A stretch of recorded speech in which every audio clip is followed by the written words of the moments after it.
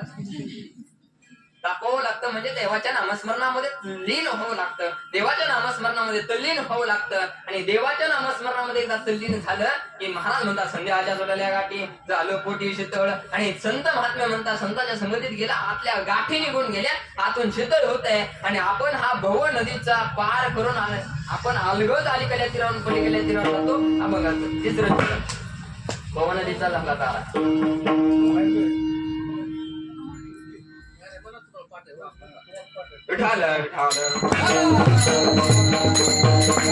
भव नदीचा झाला तारा या उत्तरा प्रसादे. महाराज म्हणतात आपण संतांच्या संगतीत गेलो आपण शीतळ झालो की आपण भव नदीचा झाला तारा या उत्तरा प्रसादे. प्रसाद म्हणून आपल्याला अलीकडे तीरावरून पलीकडे तीरावर संत महात्मे देव अलगद घेऊन जातात.